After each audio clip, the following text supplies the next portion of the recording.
Ready for our fireside chat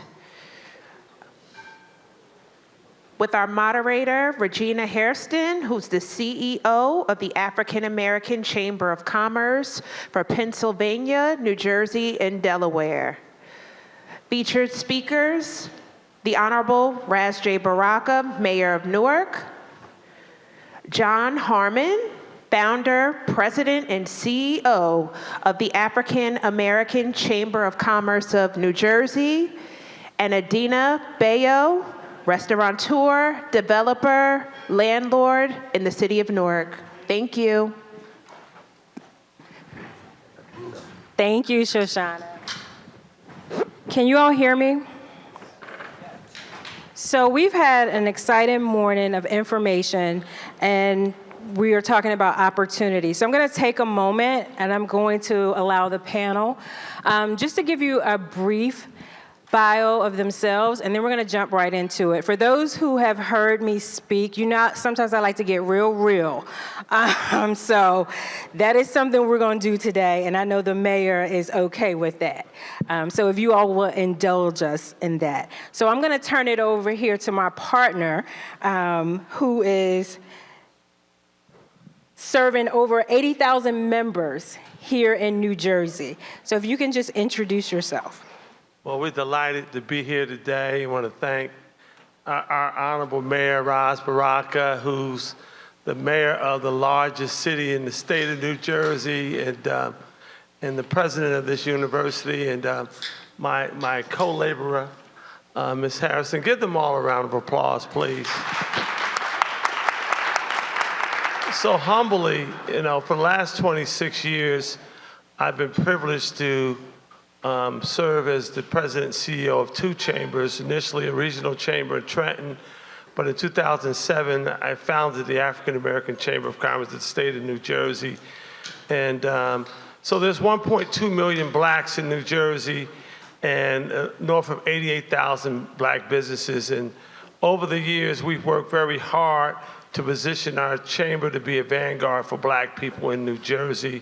Recently, we established the New York State Black Business Alliance, another Chamber of Commerce organization in New York State. And the last thing I'll say, and looking forward to the questions, getting into this space representing black people, we need all the partners possible. We do addition. This is not about subtraction. I'm not here to take anything from Regina's group and vice versa. We got to get together to help black people get in a better place. Period, end of story. And so we are an accredited chamber with the U.S. Chamber of Commerce. There are 7,000 chambers in the U.S. Only 194 of them are accredited.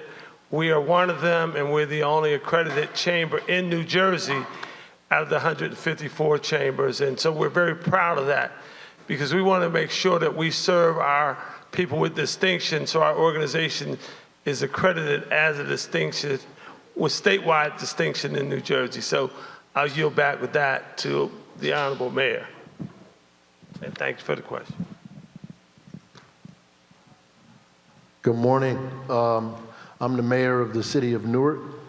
I'm glad everybody came out and be a part of this today.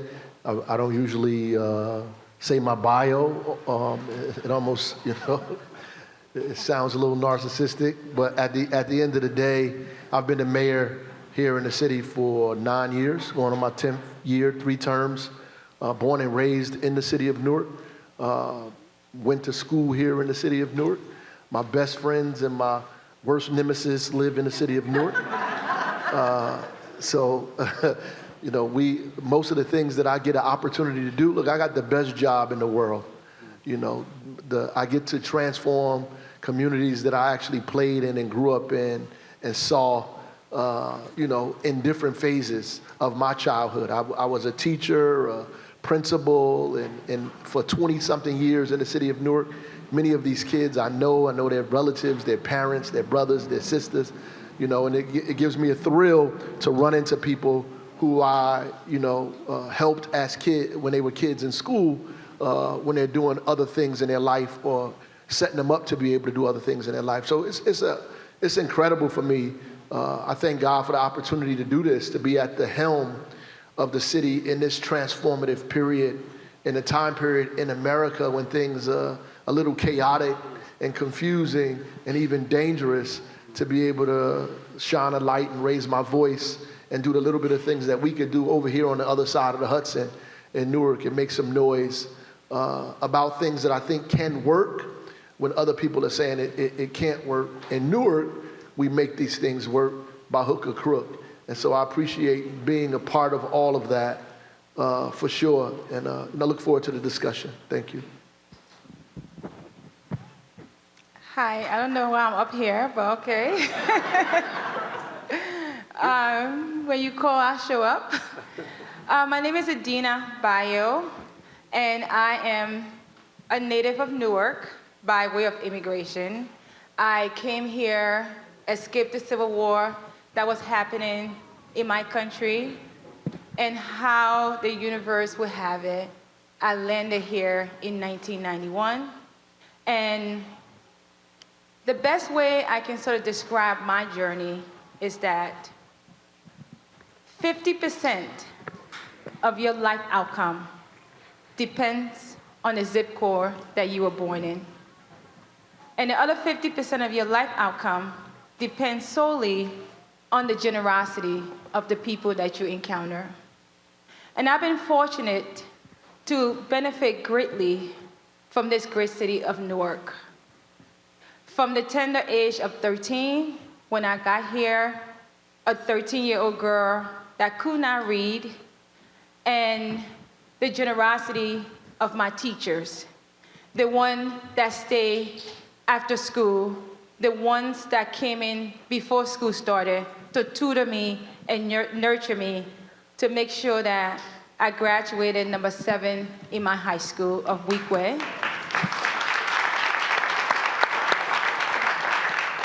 Went on, and it was that generosity and that love of this city, that yearning, that sort of kept me coming back to Newark. And I opened my first IHOP in Irvington, sorry. But as fate will have it, I will come back home. And now we have about 4 restaurants in the city of Newark.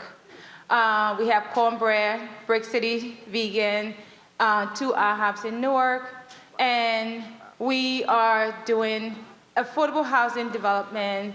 I grew up in Fairview Homes, affordable housing, and to be sitting here today developing affordable housing is just beyond my wildest imagination.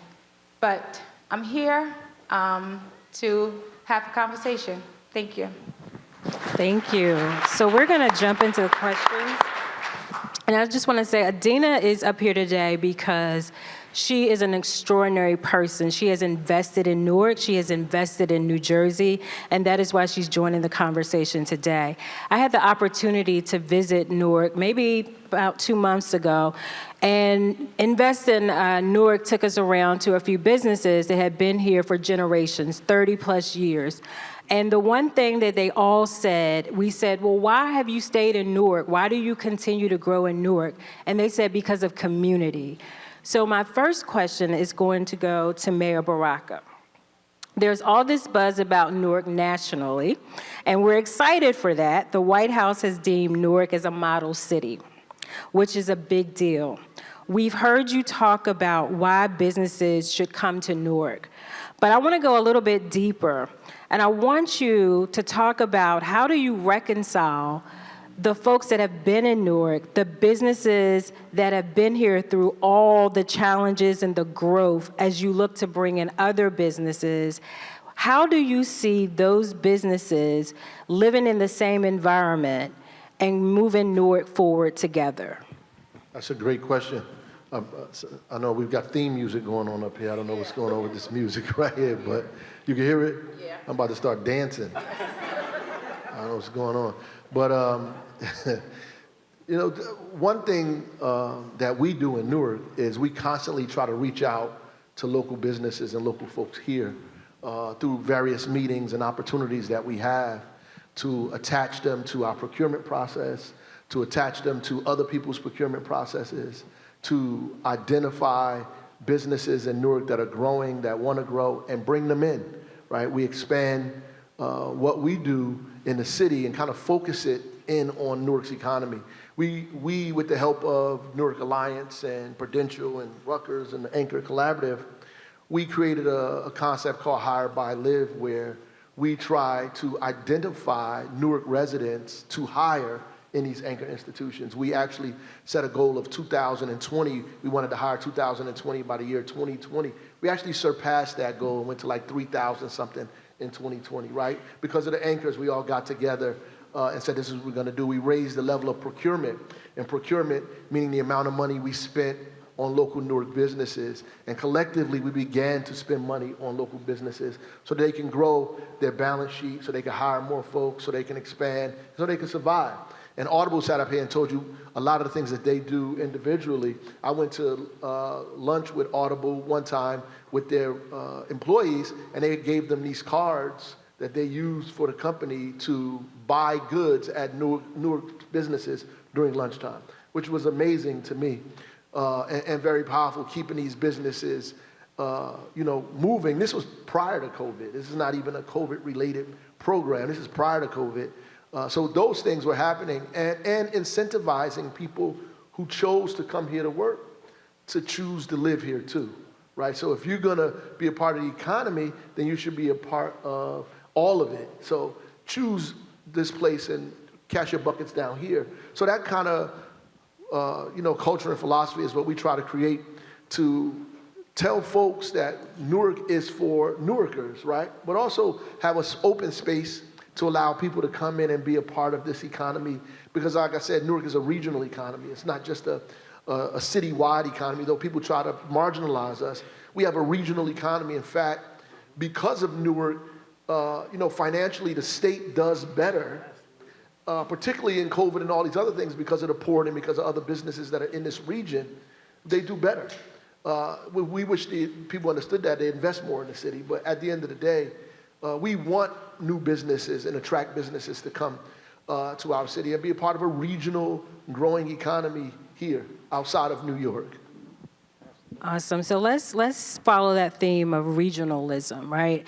And so we know that in order for Black businesses to do well, we talked about this, Adina, you and I, before we came on stage, you have to have access, right? So the mayor has laid out his vision. He knows what he wants the city of Newark to look like, and he's worked with his partners to ensure that the resources are there.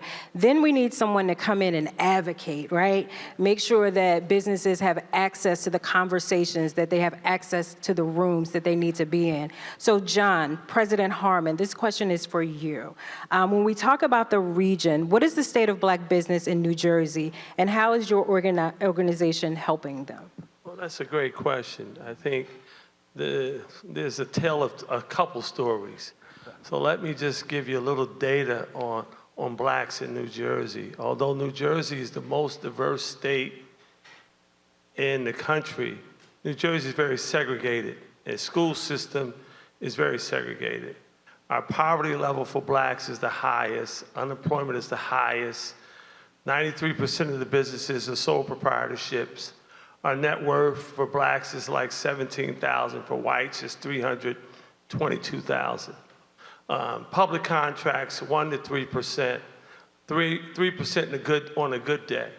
91% or so of Blacks vote Democratic. We as Blacks voted 94% for the governor. Yet we don't have incentivized procurement goals, so the state has not completed the disparity study. When you look at public contracting, it's largely union-driven. President Biden has a $35 million set aside or threshold for public contracting. New Jersey's at 5 as a backdrop. Notwithstanding, we have to navigate that to make sure that Black people are equitable in all the money that's spent in this state. Right. Having intentional leadership like Mayor Baraka is kind of a unicorn, if you will. If we have more Black mayors and Black leaders behaving like him, Black people would be in better position, period, in New Jersey. So part of my job and my collective job, we have board members here, we have staff here, we leverage the 19 employees at the African American Chamber of Commerce in New Jersey to leverage all sectors, government, private sector, to ensure society that black people made this country, that black people make New Jersey better. So, President Hairston, that's what I have to say. Every day, we're in the hedges and highways reminding society that they're not great without black people, and that we should be a part of every conversation and dispelling every perception that exists about us. I love when I get invited to these opportunities because I have one of the best jobs in the country to talk about black people. And so I say it unapologetically, we don't make excuses, but we cannot do it without other members of society. And so we have an ecosystem of all industries, all races, to make this work for us here in New Jersey. Thank you. I echo that sentiment. I love to be able to support black businesses and black communities. I want to bring Adina in the conversation because it's an ecosystem, right? We have a mayor who sets a vision, who's intentional. He works with other partners to ensure black businesses have access. We have chambers who are pushing for policies to codify this vision. And then we need entrepreneurs, right? And so we heard Adina's story, which is a remarkable story, and you've had a remarkable journey. I want to focus a little bit on affordable housing. That is one of Mayor Baraka's cornerstones that we hear him talk about often. And he's been able to really have black entrepreneurship at the intersection of affordable housing, economic development downtown, and you are one of the rare folks, first woman-owned developer that received a tax credit in the state of New Jersey. That is a major feat, yes.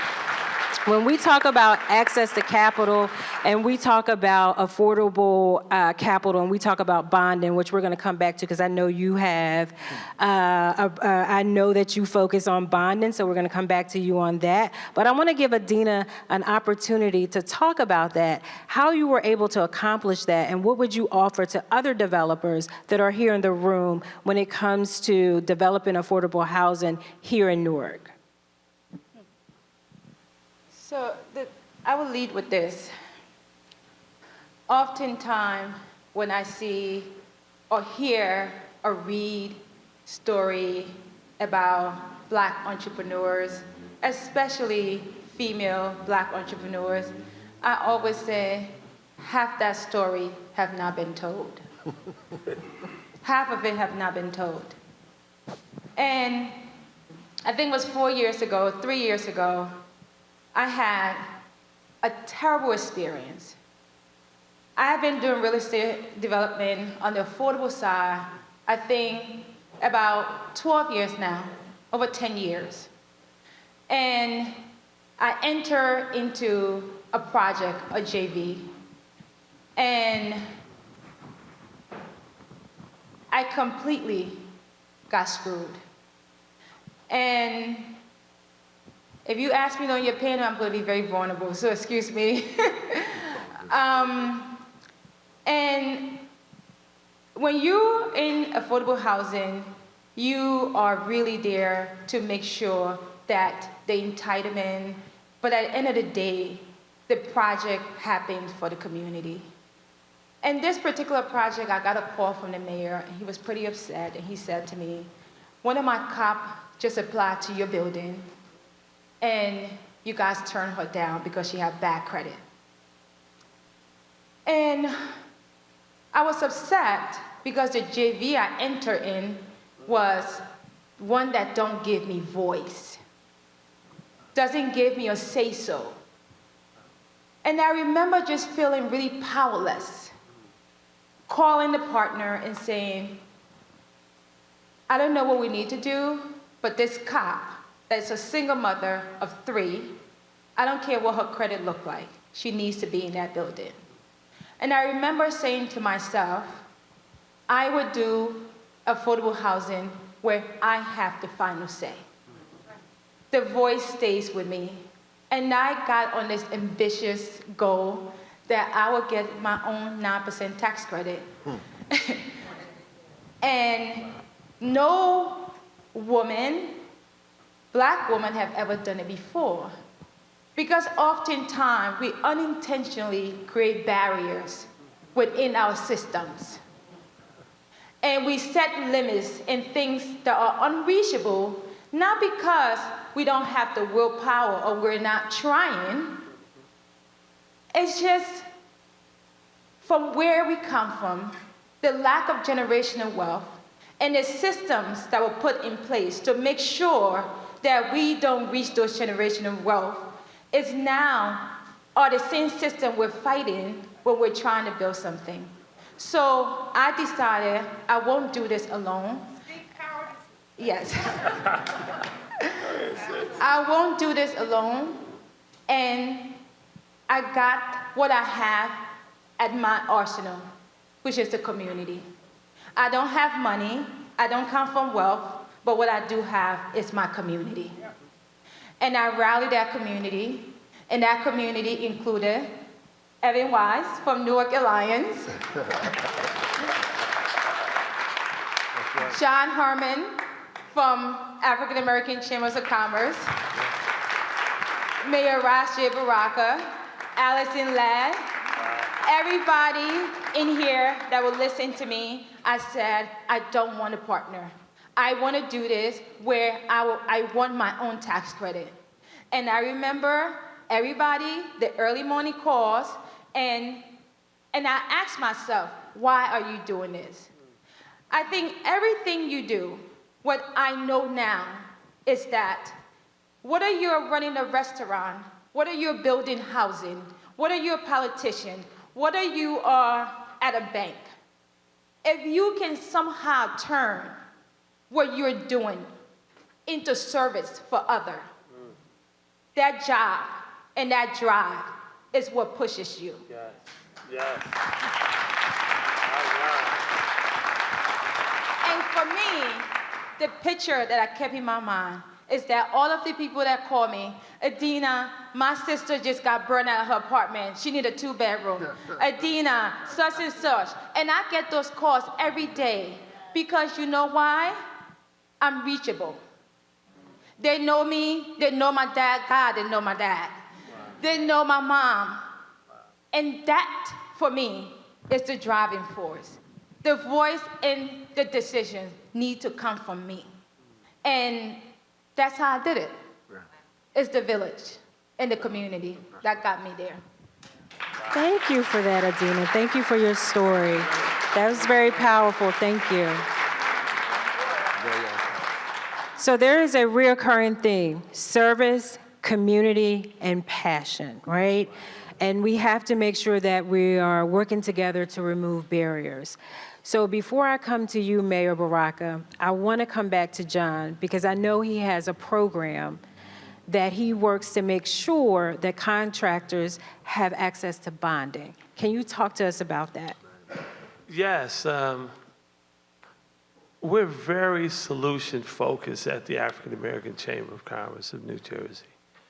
I can recall, and many of you have recalled, ribbon cuttings with elected officials making promises that this contract, once we cut this ribbon, this groundbreaking, this opportunity for you. And people leave very excited, but the devil is in the details. In New Jersey, in order to get a public contract over $200,000, you need a bond. And so many businesses never had a bond, didn't know how to get a bond. And so, as I said earlier, we fight for black people every day and anyone who invests in the organization. I'm a former banker. I worked in banking about 10 years. I own my own business 16 years. So I met with mayors and elected officials for about 5 years. And a lot of them looked like me and said, hey, this is great, but nobody stepped up. I finally outreached to the Senate Republicans in New Jersey, had a meeting with them, and they said, okay, well, what are some of the things you want to do? I said, first, let's see if we can do some bonding. in the state. Republican Senator Panaccio said, I will lead the legislation, you get me a Democrat. I went to Senator Rice. Senator Rice from Newark, he's since passed away, but was a true champion. I got those two gentlemen to co-sponsor legislation. We got the bill passed unanimously in New Jersey. That's advocacy. Governor Christie signed it into law. He was moving out of office. Governor Murphy funded it. And Governor Murphy has been funding the program ever since. And to date, we've done about $60 million in bonding for businesses who thought they could not get a bond. Great job. So now we've added advocacy, right? So the chambers are here to advocate to make sure that you have inclusion, that you have access. But then it always comes back to that champion, the person that's leading the city. Mayor Baraka, you are aware that the African American Chamber of Commerce focuses on advancing business density through our mayors because you control the budgets. Talk to us or tell us 2 or 3 most useful lessons you have learned to maintain an advantage over other cities that are close in proximity in terms of attracting business. Well, I think everybody really said that already. Newark is a family more than anything. You want to be, when you come to Newark, you're a part of a larger ecosystem that exists, the kind of support from the Newark Alliance, from the universities, from the city itself. Everybody comes in, and whether we're trying to attract big companies like Mars, who came here, or whether it's Amazon, we're trying to attract companies, we all do a full court press. Everybody's in on it together, trying to attract these businesses and keeping them here, from the senator to myself to all of the businesses in this community. 2 small businesses, whether we incentivizing our downtown district. Businesses like Audible, like us, we partner because we see the benefit collectively in making sure our downtown or our arts and education district is thriving. We all benefit from that, and we know that. And so what we try to do is create any kind of cooperative culture in the city, a collaborative culture that allows us to work with one another. And when you become a part of that, then you have more. You're not just doing this by yourself. There's a collective here that stands up for you, right? And if we know that you're doing business, as Adina said, that services us and services our community, then we stand up for you a little louder. There's rooms that I have been in where people come in and doubt the people who we want to support. They doubt them. They doubt them because they women. They doubt them because they black. They doubt them because they from Newark. There's all kinds of doubts, right? And it's our job to buttress that, to buttress them and support them and say, listen, we want this person to do this, right? We want this to happen. And so we do that regularly every single day. So I would say to people like in other cities or in other places that are trying to come to Newark, that if you come here, you're joining something bigger than yourself. You know, it's just not you out here against all of these, forces that are working against you. There are a lot of people who have your interest in mind. That doesn't mean it's going to be easy, or it's going to be perfect, or things are going to happen for you automatically. What you should understand is when you're in trouble, there's always someone to call, right? And that's important. And when you're out there in the wilderness, there's always refuge. And we're going to support you no matter what it is, as long as you're supporting us. Yeah. Thank you for that. Adina, we're going to go back to you and just talk a little bit more because you are the entrepreneur on the stage. Talk to us about the business landscape in the past few years. What do you believe has stayed mostly the same? And what advice would you give in addition to the businesses in the room to come to Newark? So let's go back to a quote that just said, rising tides raises our boat. From someone that was 13 years old that remember Prince Street project, that walked through Prince Street to get on 2 buses to get to Weequahic High School. I want us to understand that it's very important that the people of Newark see themselves in this city growth. And when we say a rising tide Newark is rising. Newark is definitely, I remember when I went to college and I said to people, I'm from Newark. There was a, it was like, how you manage? What happened? What did you do? How did you end up here? And It's terrible. And now, when I say I'm from Newark, it's like, oh, you're from Newark, huh? Yes, I'm from Newark. So it's very important for me that we talk about including those people. And how do we do that, right? I am in the space in affordable housing. It's great. I'll pull up an apartment building.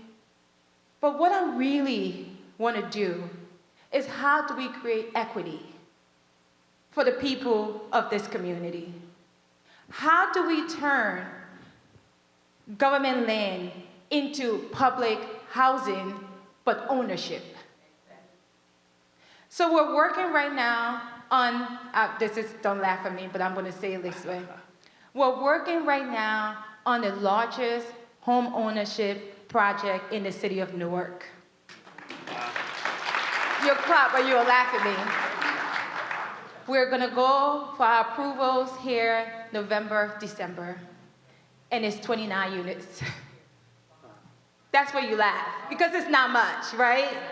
It's 29 units of detached single-family homes that we're going to work with the state, hopefully with the city of Newark, wink, wink, I'm coming, and to build these homes and sell them to residents of Newark that have lived in Newark, that have there when Newark was the most dangerous city in the country, right? How can they own a piece of Newark? Because we don't want to leave Newark. And neither should we, right? So as far as entrepreneurs coming into the city, it's a city of love. They will support you. If you need help, you can't be too ambitious. The climate right now is one where you are not found nowhere in this city where people are not talking about equity. We're talking about it in big companies. We're talking about it in small companies. We're talking about equities, real equity. How do we close this wealth gap? We're not going to do it by the status quo. We have to think outside the box. We cannot continue the same policies because those same policies are going to get us here. We have to think about the barriers that have been set in place. If anybody haven't read any book in here, please read The Color of Law and The Color of Money, right? Because after reading those books, what I was left with was empathy. Empathy that we as a people are sitting here today trying to work together to dismantle the systems that was put in place to keep us excluded, right? We have to understand that right now the climate is Newark. It's one of equity and it's one of collaboration. And as far as for me, I just want to talk about the numbers, right? I run a small shop. It's a small business, but I'm not prudential and I'm not the big boys. But I'll tell you about my numbers, okay?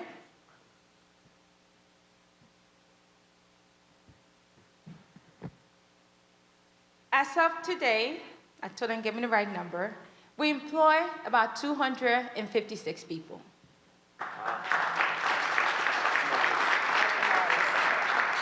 54% of them are women. 76% are Black. 83% are from communities that are disinvested in. 58% of the leadership position in my companies are held by women. The average pay is $15, well over the state minimum wage. We offer free dental, free vision, and free life insurance for all of our employees at no cost to them. So when we talk about impact, it's the mom and pops, it's the shops that are on the corners, that are in the community, it's the restaurant, it's the hair salons that keep our economic engine going in all of our communities. And just think about the impact that we can have if we invested in more women, especially women of color. Right.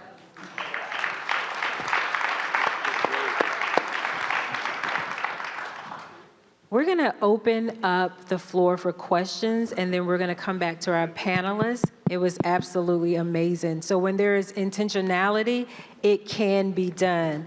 We talked about the generational wealth gap. There's currently a 228-year wealth gap between Black households and white households. So when we talk about what we heard Adina say is that equity is not equal. You cannot continue to drive the same policies and expect change.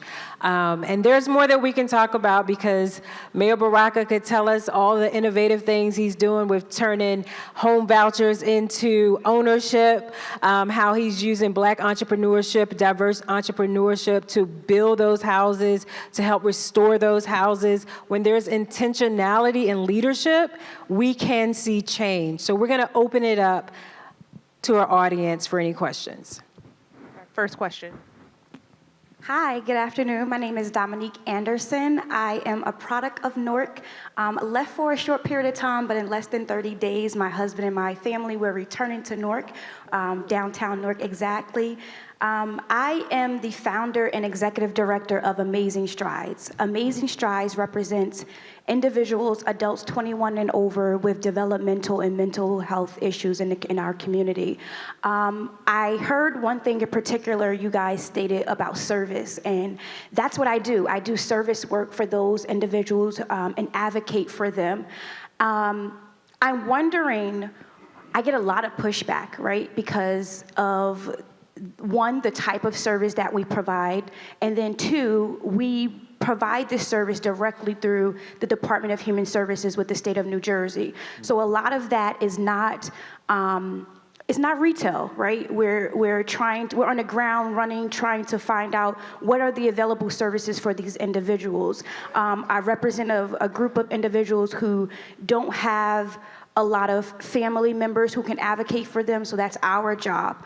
What type of services are out there for businesses like us where we might not provide we're not selling a product, right? It's kind of, sometimes I get a lot of pushback on, oh, we can't help you because you're in this type of industry. And I just here for advice. So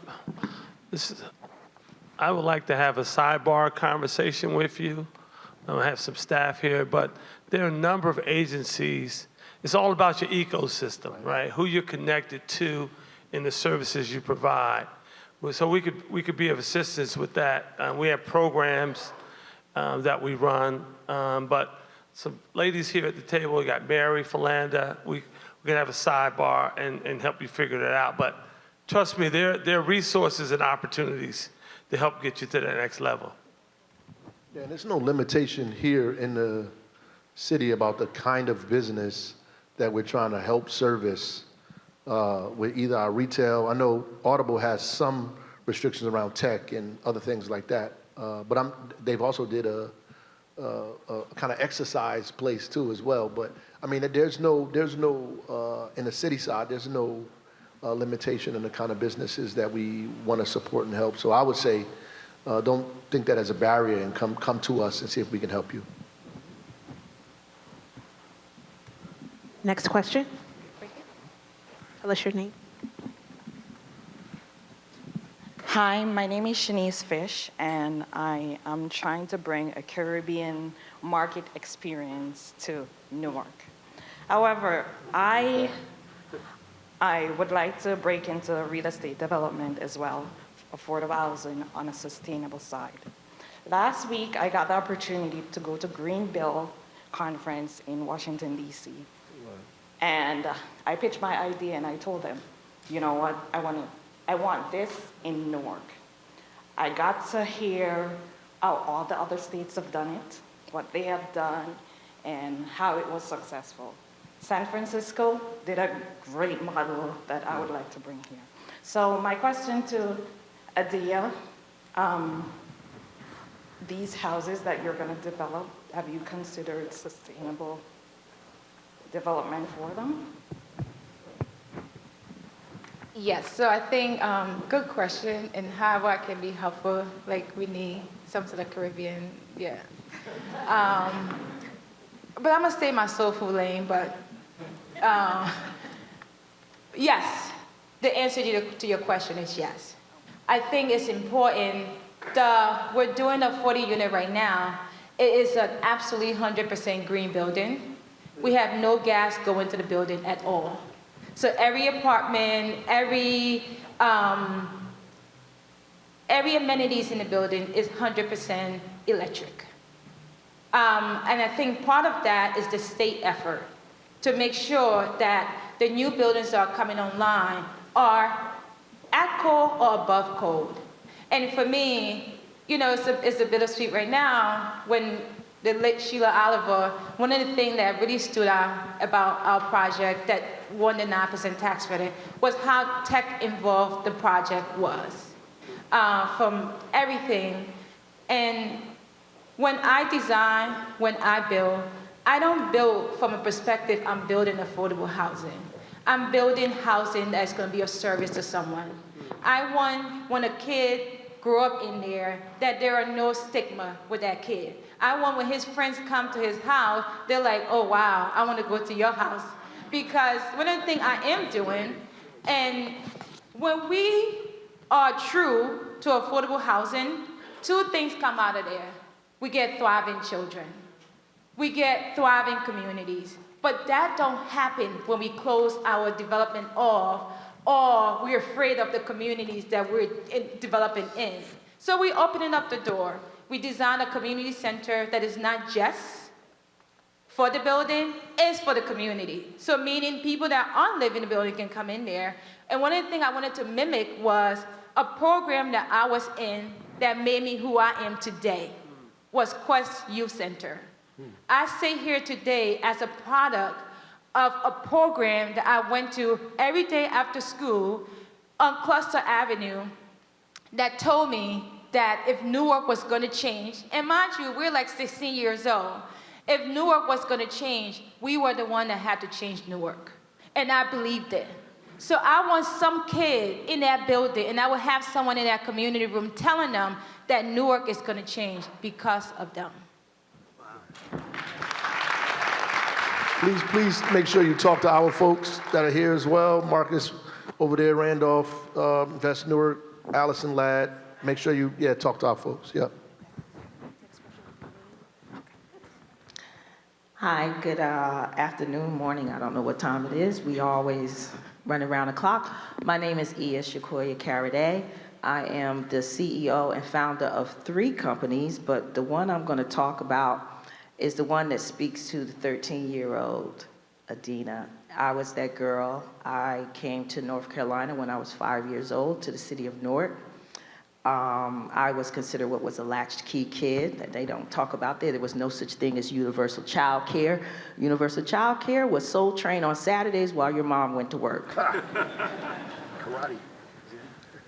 But the community that I grew, that sheltered me, nurtured me, and guided me away from destructive behavior was what I wanted to reinvent.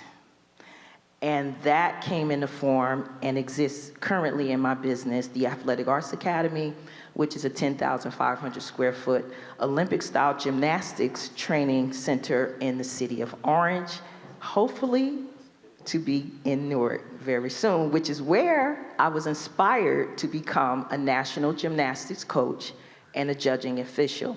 I have taken children. One of my requirements is to be on my team is that you have to have a passport.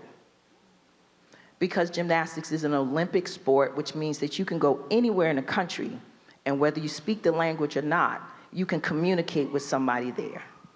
And I wanted that for myself when I was a little black girl, and for other little black girls. But my question to you, as we talk about opportunities, is talk to us a little bit about workforce development, because we know as we begin to shape these new leaders, what are we, doing? What are your ideas, your concept? What's going on? What's the word about workforce development? Starting with our middle schoolers through our college students. What are we doing to prepare them to take the reins, as you said, and be the change makers of the future? Well, I guess I need to talk about workforce development. I don't know if these guys, we at Newark, and that was part of also the Hire by Live. We created a whole part of our workforce development that trained Newark residents to be able to take some of the jobs that folks are saying that they have. Because the first excuse is we don't hire people from Newark because they're not qualified. Or we don't hire people from Newark because they don't have the specific training.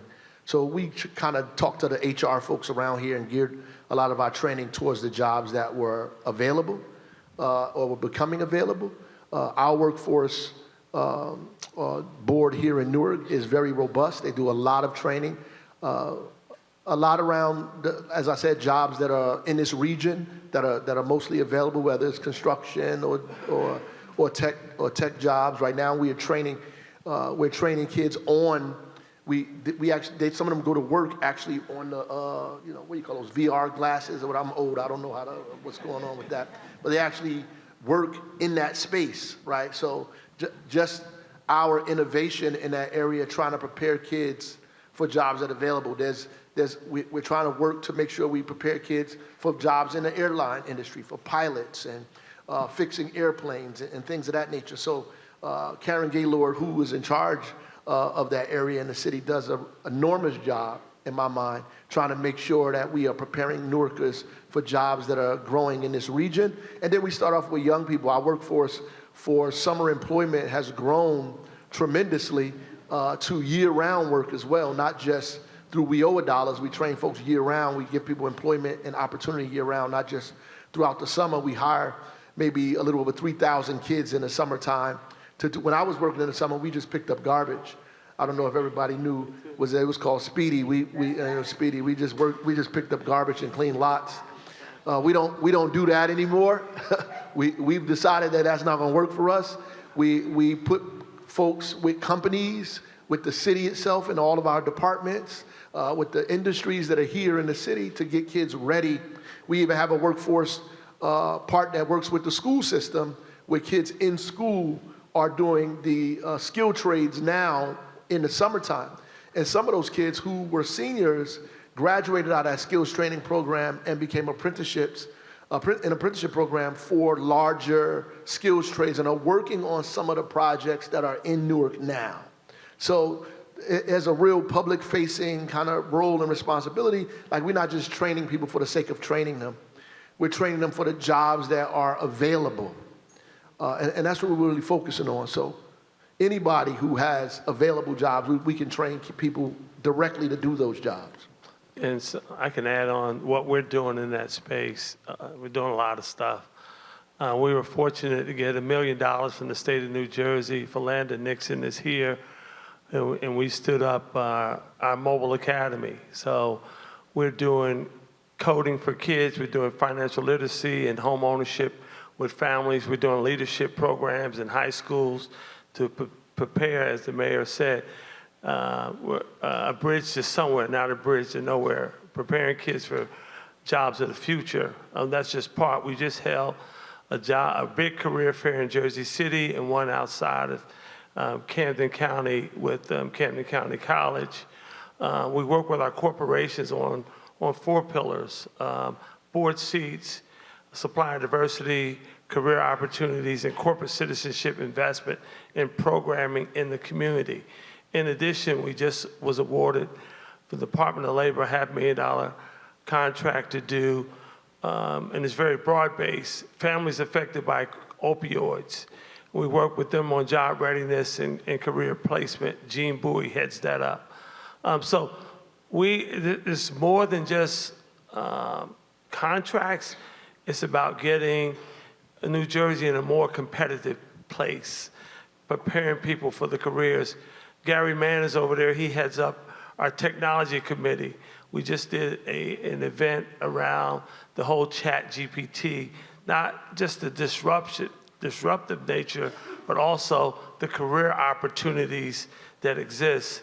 So workforce is what we do all day, every day. And so thanks for the question.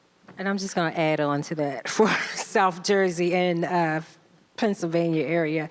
So what we're doing around that, we've partnered with Diverse Force, and they're an organization that works to put African Americans and other diverse people on boards.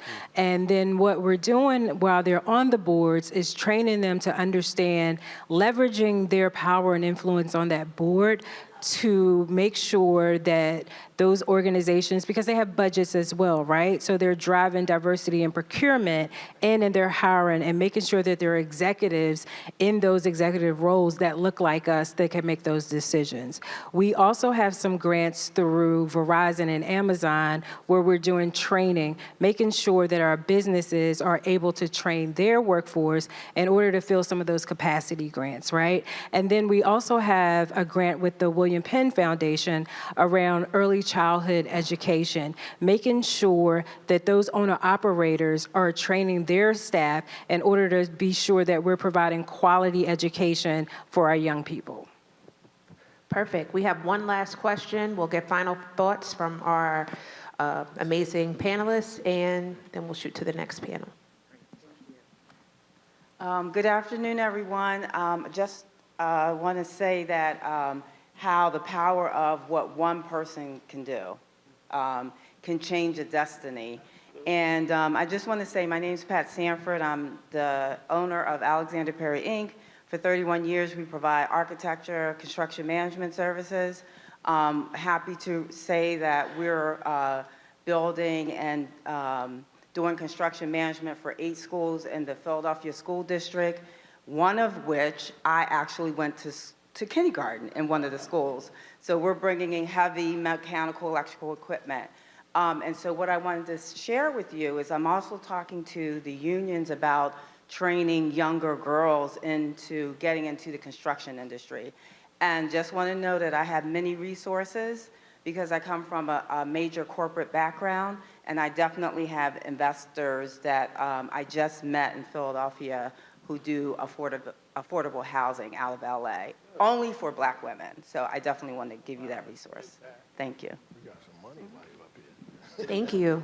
Final thoughts from our amazing panel?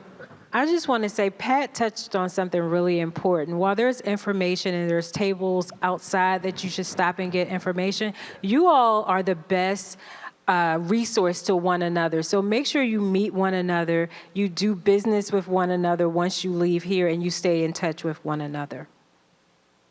My final thought is I hope that Regina and I could be a little more collaborative going forward. At the end of the day, we're trying to win.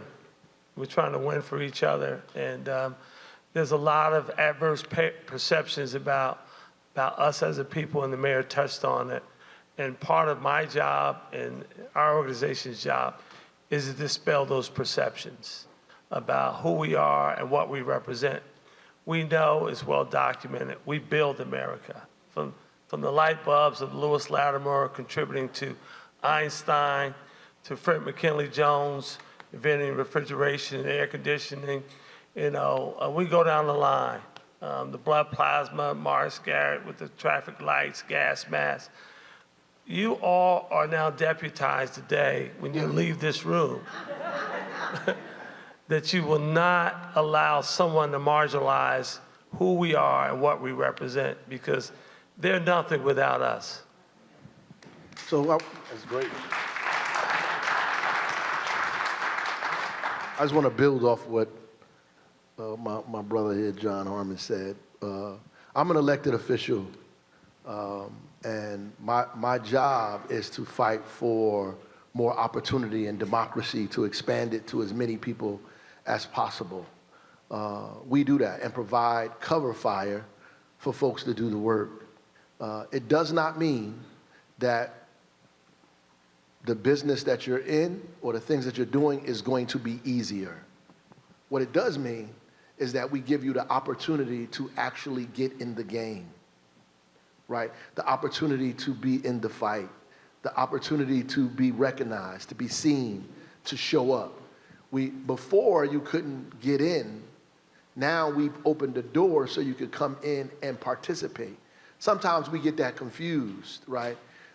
Once you get in, now you got to show off, right? And it doesn't, and I say it doesn't make it easier because those prejudices and other things that existed before still exist.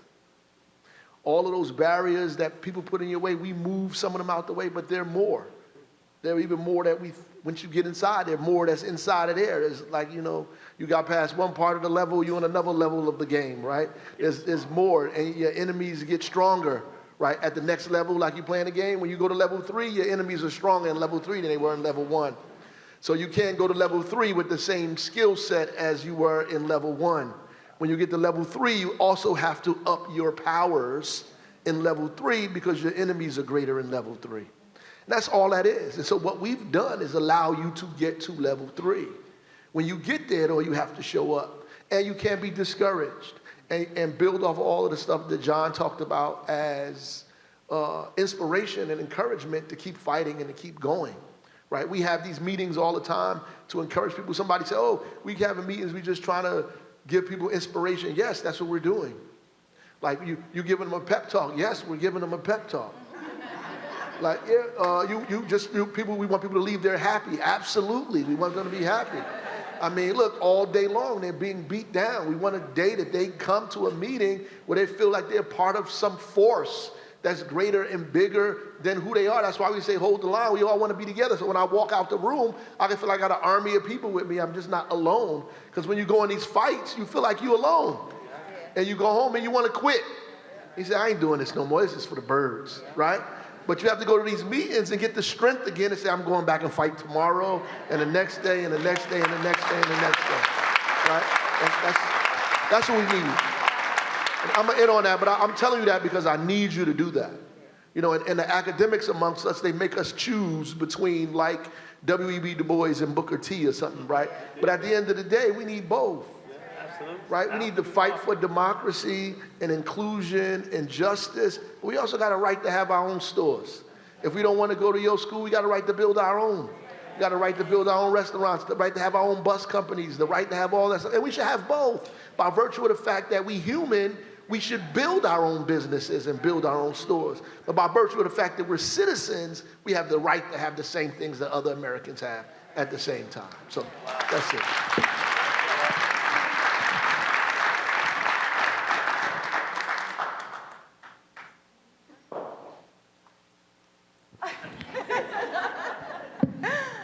I was in a panel.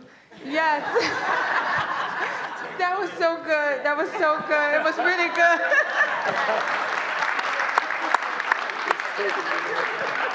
No, can I share a personal story? So like this one time, my daughter go to her gymnastics school. She loves it there. So shout out to my girl. But I came, I'm a caller, I'm a whiner, I'll hunt you down, I need you. So I come in and I go to the mayor, I'm like, I can't believe this and this and this. And he's like, Adina, what's wrong with you? Go on the offense, you got this. I was like, I don't need to hear that right now. And I left out of there and I was just so pumped. And it was like, we left, it was a late day, and my assistant was like, where we going? I said, we're going back to the office. We got a new strategy. We got a new playbook. So thank you for that, and that is real. That is the advice, that's the pump your chest out, you got this. I want to leave on this. Equality is leaving the door open for anyone who has the means to approach it. Equity is ensuring there is a pathway to that door for those who needs it. You know, I say here, from where I stand, my story is only possible in the great city of Newark. For someone that had faced civil war, someone that has steered a gun to someone else's head, and I wouldn't tell you the outcome of what happened. Someone that came and said, here's a system I don't understand, but my heart is open and my mind is open to the experience and the journey. For someone that has faced so many personal trauma, as we all, as Black women in this room, has faced.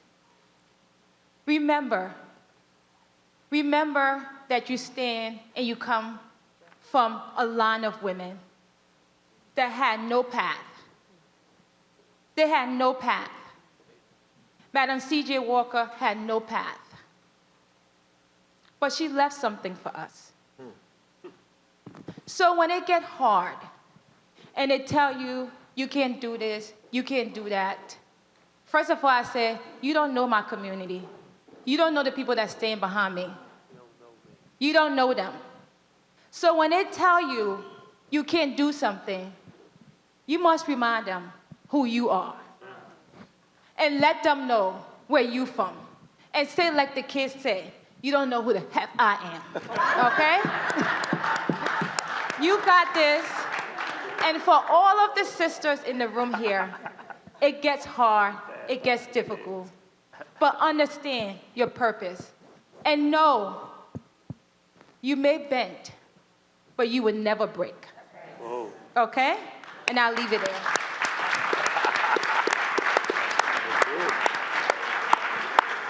All right, let's give it another round of applause for this dynamic panel.